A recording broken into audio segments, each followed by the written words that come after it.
Good afternoon, viewers. Welcome to our program, Horizon. Horizon is a health and development program that is aimed at the adolescents who are emerging from childhood and hope to get into adulthood. The sole purpose of the program is to inform and educate, to help modulate their perception and how we perceive the adolescents, and also help them to grow into adults that are productive in our country. Today in Horizon, we are looking at adolescent sexuality. This is a period of conflicting signals in the life of male and female adolescents. More so, the period is quite wide, from 10 years to 24 by definition, and they go through lots of biological and physical changes that manifest in their social interaction.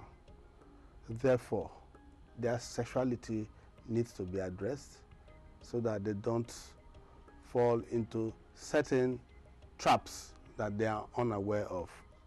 Today we have with us on the program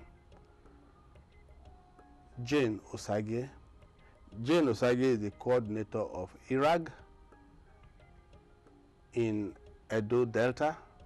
Jane Osage is a school teacher. Jane Osage is a mother, and she has been involved in adolescents training for over 25 years. Madam, you are welcome to our program. Thank you. Thank you very much. Thank you.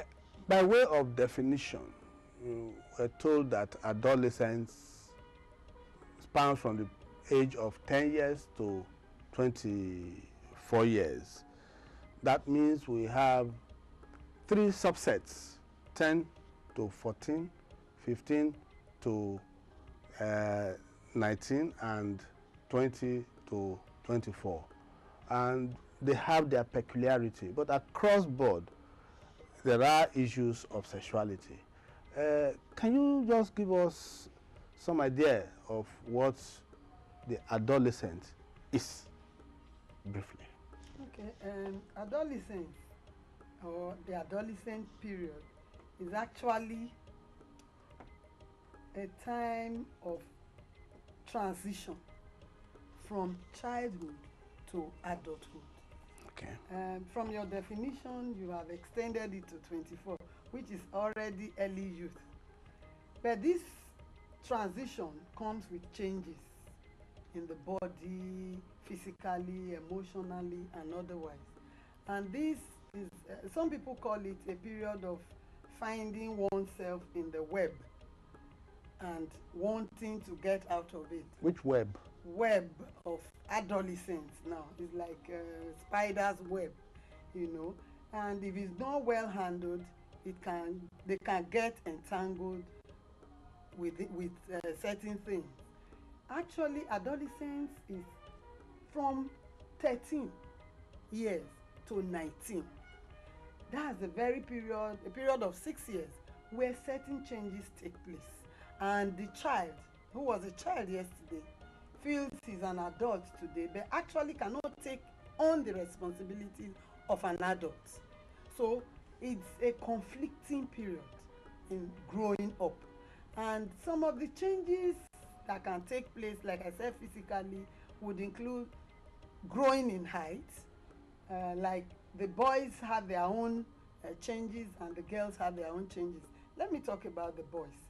That's the period you have the penis getting enlarged, getting longer, and then the testes growing, and then you have voice break, where maybe yesterday your son went to school, maybe he's in the boarding school, he goes to school, maybe, and after 3 months he comes back, he used to say, "Is daddy around?" And you suddenly hear him say, "Is daddy around?"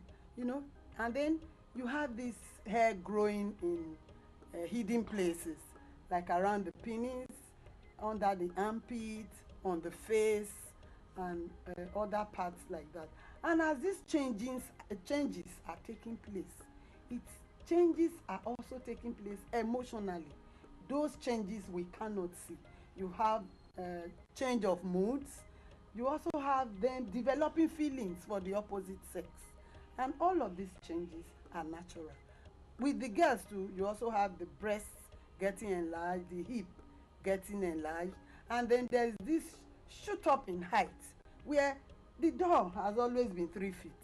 This child will go through the door normally, but during this period you find the child hitting things, breaking plates, and because the change, if not well managed, and if the child is not enlightened, the child will not even know what is happening. You find some of them withdrawing from public sphere. That's a child who will be bathing in the bath before, and you as the father or the mother, you are coming, say, mommy, I'm in the bath, you want to tell me something? But this period, the child suddenly starts telling, mom, you should knock before you enter my room. Because these changes are